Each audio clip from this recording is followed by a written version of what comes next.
break it off. And they said when that thing is fully melted, it will add 11 feet to the ocean level. Not cool if you have a resort condo, or if you live in Amsterdam, or if you live in Venice or Bangkok, or parts of Florida, or well, California coast is a little bit less of an issue, but yes, in parts of California. I didn't get through the whole story, so I should read it right now. Isn't that crazy?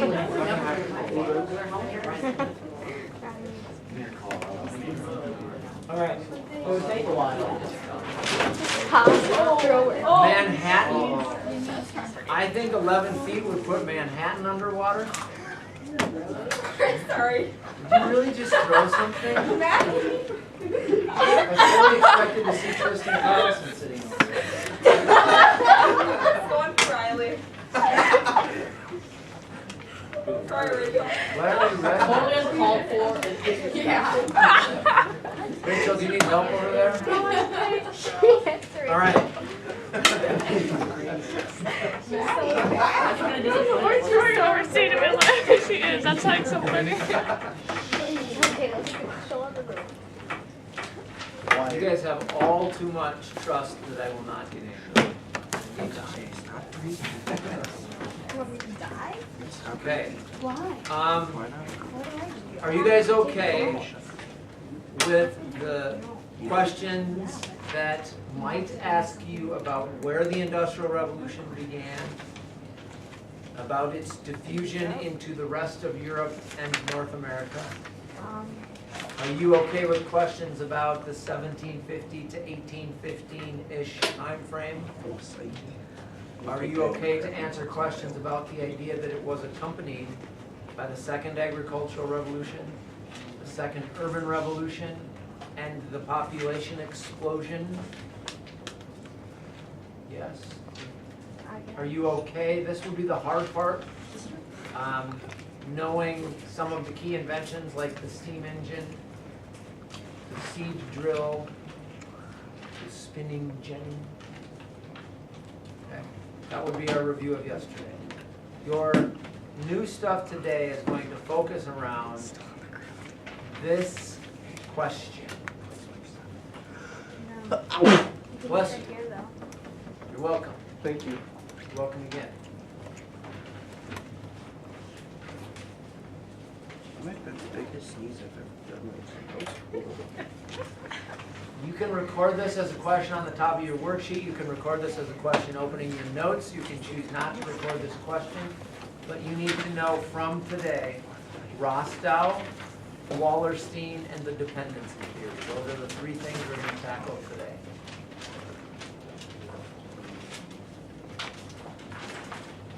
Okay?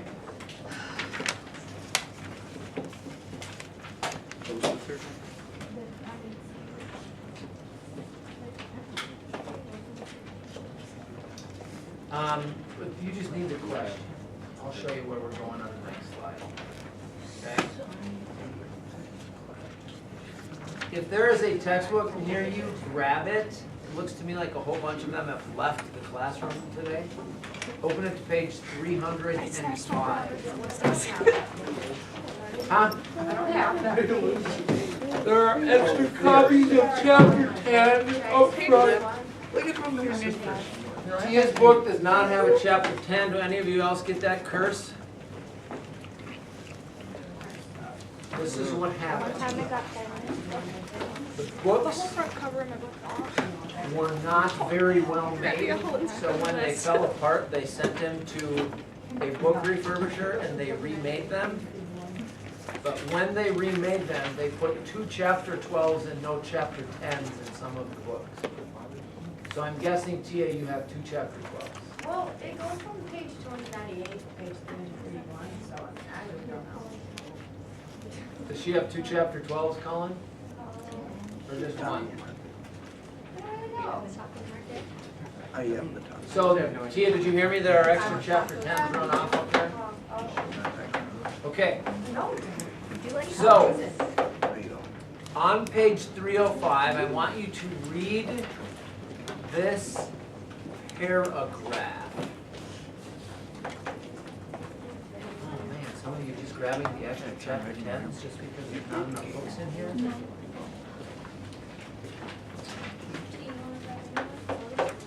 No, I don't want you to use those. I want you to use a book, because I need those for the kids that don't have chapter 10. You borrow that and you go back. Okay, me. I'll take the back. Nice book, T. Yours needs to go to the recommission. Bird machine. On 305, there's a green heading that says development theories, is that what it says? The green That's heading? on 304. 304, okay. Read that first paragraph, and what I want you to do is highlight the 4 or 5 reasons that the textbook says that that development theories are flawed. So highlight in that text, and we're going to use what you highlight to take a couple of notes. I don't have a highlight. All right?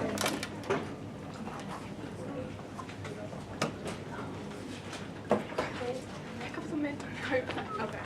Take my notes. She just said she didn't want. She said she didn't want to switch spots. She could take my notes from up there.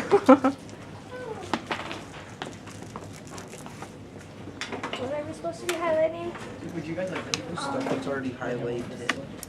Say please. You're welcome.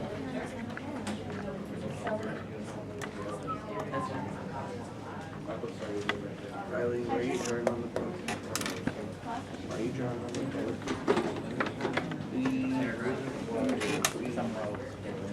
Riley, who's going to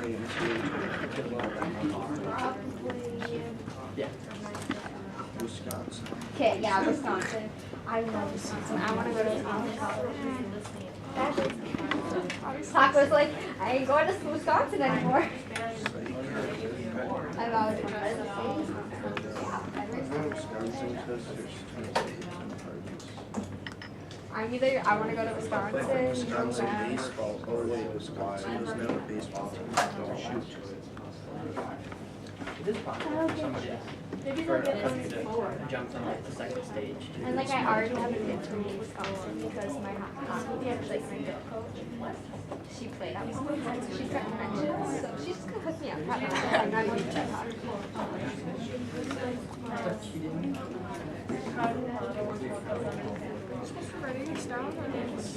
Hey, Dylan. So I'm not. Where are you going to college? What? Where are you going to college? Stanford. I'm a fresh. You have to, you we all all have an have idea. to have an idea where you want to go to college. I know where I'm going. Where do you want to go? Don't do it. Don't do it. Are you serious right now? I heard you all the way down the hall. You know what you're supposed to be doing? Yep, No. it's already It's on. highlighted. I don't know. You made noise. Do you have your highlights ready? Are you ready to answer the question? Yeah. What are the 4 different things? All right, here we go. Let's take it on. Don't you guys love reading textbooks? No. No, Um, not really. I read this morning, and I don't know if it's because I've read textbooks so much or because I understand the Rostov model and exactly what it's talking about, but it's really, really well written. It really, really tells you everything you need to know about this. So I really encourage you, as you're doing your worksheet, to make sure that you're reading and not just answering it, because there is a lot of sense being made in the book. Well, let's have this conversation quickly. The first thing, before you record anything on the board, is to write down why are development models flawed. And we're going to use what you highlighted to complete that, and we're going to have this conversation so that it makes sense to you. Okay, Riley? What question is this? This, what we're doing specifically right now, I don't think is a question. I think we're going outside of the context of questions and building a little bit of background. But let me grab a chapter 6 really? For a worksheet. Get up and go outside and start walking. Walk to Taco Bell. For real, I love Taco Bell. Once it's 2 o'clock, you know we can get that. Yes. You want half of it? Really generous. If you wanted to, Riley, squeeze this in, it would fit best under question B on the bottom of the front. What are some of the criticisms of Rostov's model? Okay. But we are really more generic than that, and we're off of that sheet. Okay, so I'm going to ask you some questions which I hope make your part around this easier. Are you ready? Ready? First question.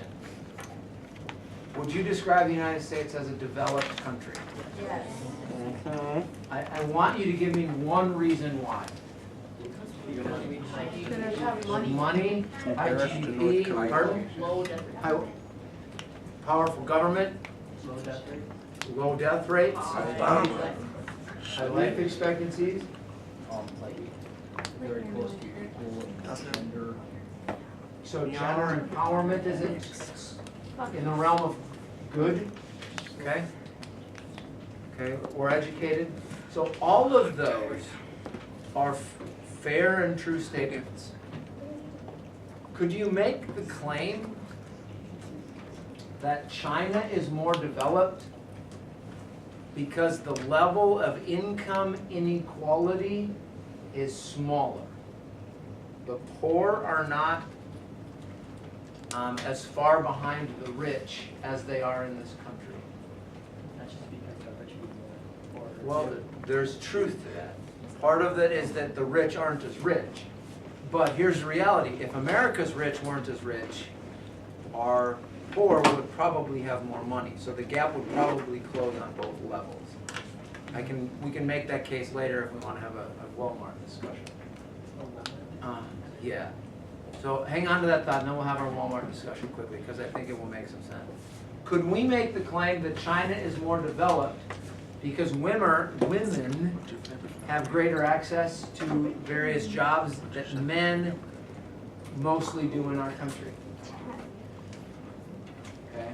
So one reality in the middle of this conversation is that we agree on what development is because we're all looking at it through the same lens, right? We're all kind of in that realm of, yeah, we have industry, yeah, we all have telephones, yeah, we all have television. And that is how we view the world. And that is why we think of other places as not developed, but they might think of us as not developed. Remember during the Cold War, how many of you saw Miracle? Like the hockey movie? The Miracle? hockey movie, Riley. Oh, I've seen that.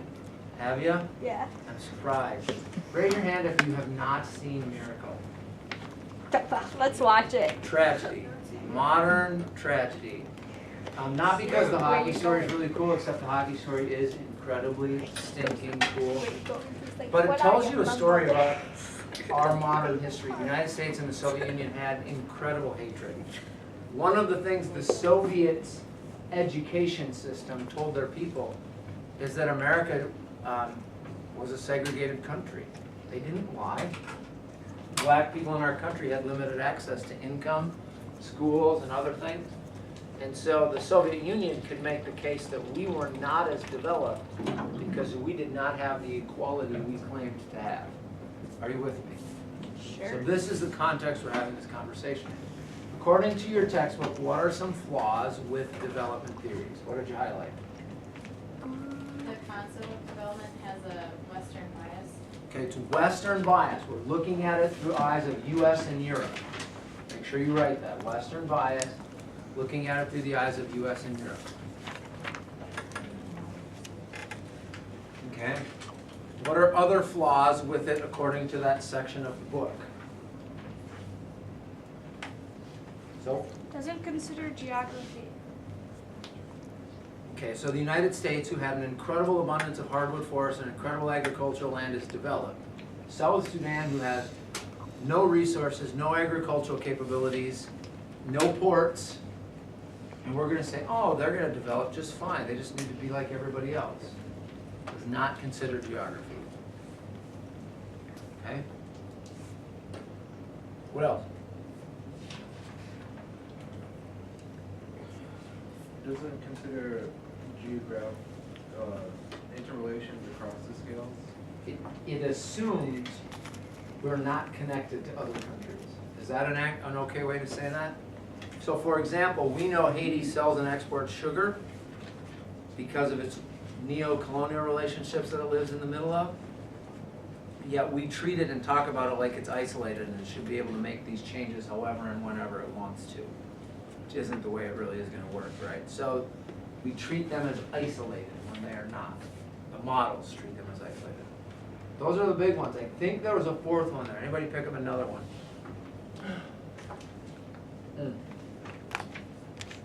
Yes. It could lead to worsened social and environmental conditions. Meaning what? The people in poor countries, I don't know, that's just what it says. Yeah, what it's pointing you to is the idea that if development takes certain tracks, it might be destructive to places rather than constructive to places. Okay? Yep. Okay, so the central concern is that development suggests a scale or ladder whereby all countries have moved or will move through the same process of development. So basically it says, if I'm gonna make a model, every country's gotta track the model. It says every country's gonna follow the same process. That is not gonna be true. Okay, so the fifth concern, and a big one, is it says every country should follow the same steps and processes. You guys did a really good job with that. I should leave the room more often. Okay? Questions around that? So what do you need to know about Rostow for the test? You need to know about Rostow, should they throw another free response question at you like they did 13 years ago? Which makes me think, because it's been 13 years, that Rostow might make sense to be on the test again.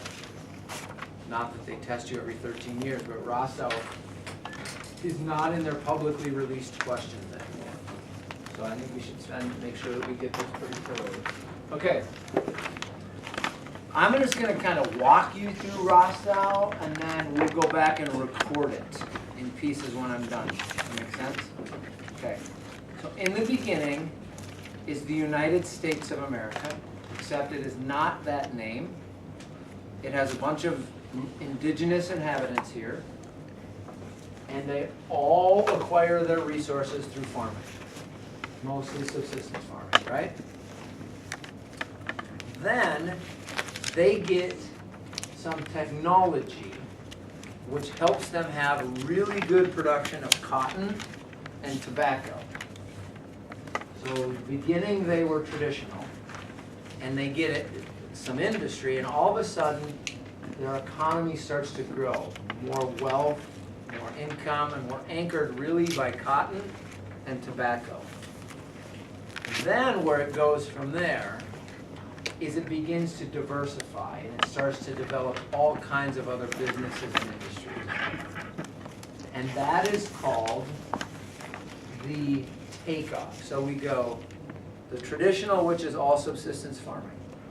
And we get two anchor, or one or two big anchor industries, and we start to grow. We call that preconditions to take off. Then the U.S. economy diversified. We added things like the automobile and the subway system and the steel mining and milling industry. And all of a sudden we're a diversified economy, okay? And that's called the takeoff. And then we have this really diverse economy now where we are growing rapidly, where we're becoming urban at a rapid rate, where education is happening, and that is called the drive to maturity. And then ultimately we reach this phase where we are beyond even the realm of industrial expansion. We are highly into service. We have very wealthy standard of living. Okay, our birth rate comes down, so our population begins to grow, and that Rostow calls high mass consumption. Sounds like the story for most developed places, does it not? Rostow's not stupid. This is what it looked like in most places. Where Rostow runs into problems is trying to say, yeah, South Sudan, you should have that happen. Yeah, Nigeria, you should have that happen. Ah, Thailand, you should have that happen. Every country should go through that. Okay? Haiti, good luck. You're making it. Just keep at it. You're going to be just like us someday. Okay? That is kind of the mentality of why Rostow is not respected. But the model makes sense for the countries that have developed. Okay? So your textbook describes them very well. The big part about traditional, you want to record a note or two, feel free to write these right on your model. Feel free to write them on your worksheet where you're talking about Rostow, or feel free to write them in a set of notes. But what's happening in traditional is we subsistence farm. Okay? Subsistence farm is what's happening in Rostow. All right? Or what's happening in traditional. Okay? It says no technology really. In fact, it even says resists change to technology, but you don't need to be that specific. So then what happens in the precondition, am I going too fast? Wait, so it doesn't have technology? No, it's really technology free and they really subsistence farm. So no machines, no fertilizers, no commercial farming, okay? It would be like what rural China, many sub-Saharan African countries would be somewhere in this window, okay? Then it says in preconditions to take off, we get a little bit of diversity. And that doesn't, actually the better word is diversification. Now we know it's in an economic context. Do you know what diversification means in an economic context? Okay. If I were, I'll give you this example, and I think it'll make sense. If I were a casino, and I only had blackjack, would a lot of people come? If I have a casino and I add slot machines to my blackjack, am I going to get more people? If I add roulette and craps, in Keno, now all of a sudden I've got thousands of visitors every year, hundreds of thousands. Diversification is that within your economy. So we're not just subsistence farming. We get an anchor industry of tobacco as an export and cotton as an export. So we have different economic activities. Okay? So we diversify in our economy. In the takeoff, I love it. It says it's basically a country's industrial revolution. It's a great way of looking at it. So that country goes from a lot of labor to a lot of production. Sometimes machines, but we're certainly industrializing. That means lots of industries. Cities are growing. Okay? And then the fourth one, the drive to maturity, there's a couple of kind of key things. One is international trade. Okay. One is a spread of technology. And then in the drive to maturity, we begin to slow population.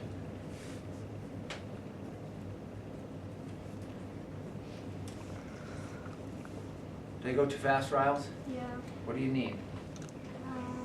I have. International trade? Yep. Spread of technology? Okay. I see the last one. And then slowed pop growth. I need to teach you guys how to write with symbols. Pop, GR period, downward arrow. And I forget what it is. Do we got? You're taking pictures of Jake. This is what you're going to have to do in college. You're going to have to learn to write with symbols and then learn to go home and finish your notes. That's what they say. I think that's the most critical part of Cornell note-taking. If I did not slow down and made you go home and interact with your notes and complete them every day, I think you'd know it better. Really, really do. All right, high mass consumption then. is high incomes and high production.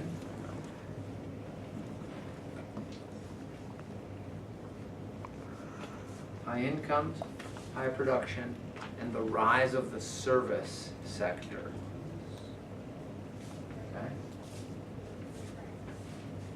Questions? What's the last one? High service what? Rise of the service sector, which means tertiary, quaternary jobs. Okay? Questions?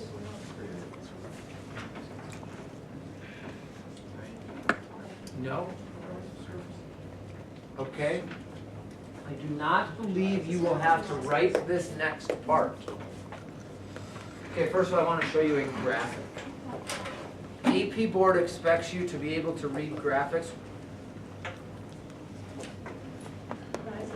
What does this say? Poor countries are in the highest stage of progress. Okay, so if we go into now, poor countries have made the trek up the ladder to development, right? Are there countries that have not started yet, that are still in traditional? Yeah. Well, according to this, no. But peripheral countries then are just behind. It's not that they have disadvantages or anything else, they're just behind. So that would mean that South Sudan in 100 years should look like the United States. If Rostov's model is true. Chris? So that's also assuming that developed countries won't get any better? A little bit, but in Rostov's model there isn't a better. So, but what it's also assuming is that these countries won't do this, right? So there's a lot of assumptions in here that don't quite work. How do you fall back down?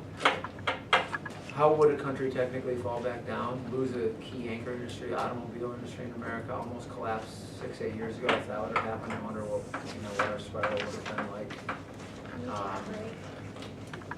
War, political instability in your government, a revolution of some kind. Stock market crash, sort of, All right. It is my belief that none of you will need to record this. It should all make sense. Yes, Tina? In that model, like the Great Depression, did the United States go down? I don't know when this model was created to know if it reflected before or after. That's question 2. I would think in order for us to consider a society undeveloped, it would probably, to have dropped, it would have to have been a long-term change.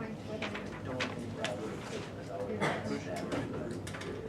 Okay, Stop. is there anything about Wallerstein's core-periphery model you do not know? I bet I have one you can't answer. What are the ingredients in measuring the development of countries within Wallerstein? High levels of 3 things. You remember them? Education, Money. in gross national or income, and then I think it's a production like gross national product. So we have high education, high incomes, and high development. Okay? And so then we know this map pretty well based on how we've conversed about things, right? It's not appropriate. Okay, but one last thing to talk through today, which is going to require us defining 3 terms, but having, I hope, a somewhat meaningful conversation. Flip to page 306 and rewrite in your notes the definition of neo-colonialism. Or rewrite in your packet the definition of your worksheet of neo-colonialism. I want you to make sure that you know that. Excuse me, what question is that? I don't know. I'm just gonna read the back. Good one. Thank you.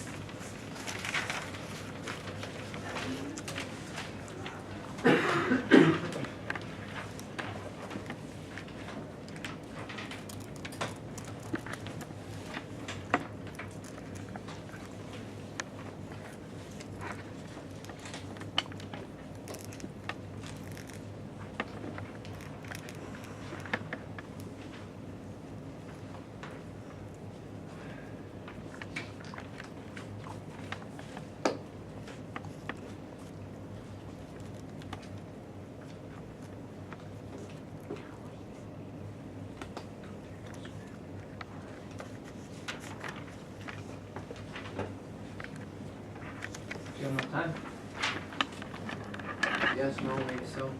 So, I have a question. You said that measured by income, education, and I think the third one is development, like industrialization kind of Yeah, development. this is the thing. He's like afraid to talk to me about like the one. He's like having it right next door. And so Hey, I found your book. Oh, wait, it's someone else. and like What? he'll actually talk to me, but then he's sitting in public. I'll be like, hey, talk to her. And he'll be like, oh, It's right here, it's the same one, same color number. no, you're Shakespeare. How many did you float around the school? I have one. a lot. But you can take mine because I already finished the play.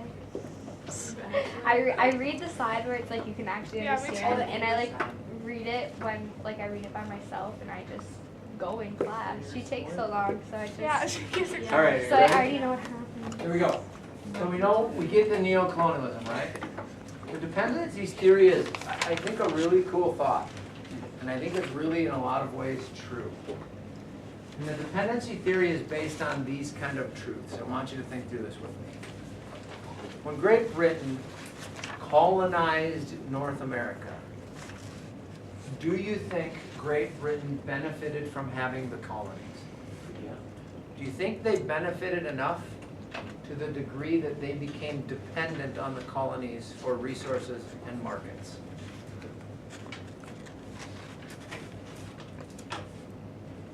To a degree, they absolutely were dependent on that. It was a way for them to become way more profitable, okay? In the very first chapter of your book, there's a story about Kenya and coffee production. Okay? In that story, it is suggested that Kenya depends on the British to buy their coffee. That is how Kenyans make small amounts of money.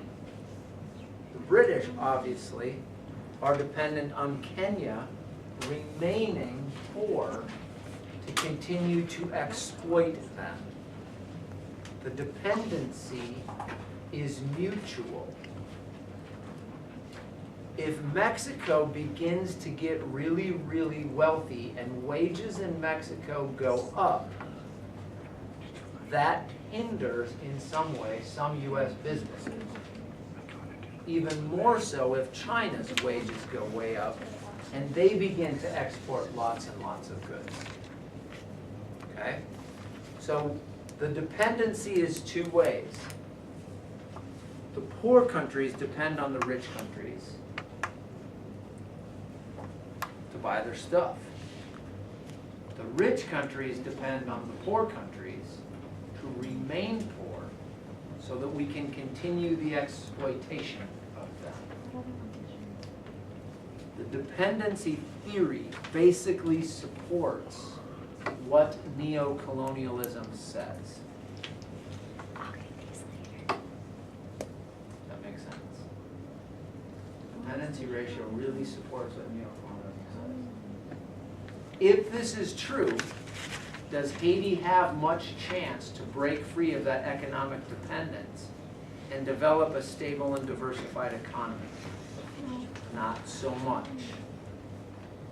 This perpetuates, this increases the likelihood of the continuation of rich countries and poor countries. This does not support the idea of equality. Dependency theory basically says poor countries need the rich countries as some form of economic survival. The rich countries need the poor countries to be able to continue exploiting. And it creates a future of that rich dominating the poor as kind of an unchangeable thing. Okay? Anybody stuck with that?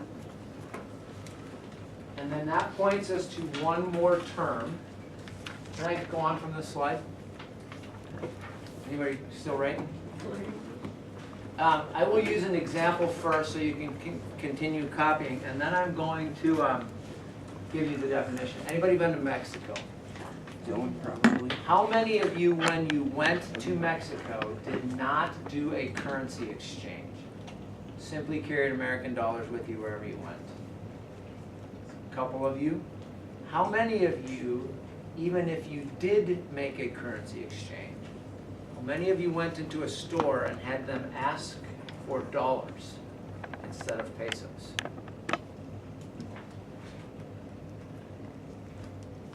We went into one store where they said pesos only. Pretty much every other store either accepted or desired the American dollar. Are we done? Can I move on? You're still going? The term dollarization basically says that we're using the currency of the country on whom we are economically dependent. There are Southeast Asian countries where I guarantee you the yen, the Japanese yen, is very, very valuable. I guarantee you there are countries in Eastern Europe where the ruble or the euro are way more valued than their native currencies. Okay? Even though the folks in Southeast Asia might be using the yen in our Western slant, we would still call that the dollarization of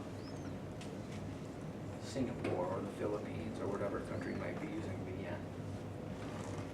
How does that Okay? weaken a poor state? Do you have questions? Yeah, how does that weaken a poor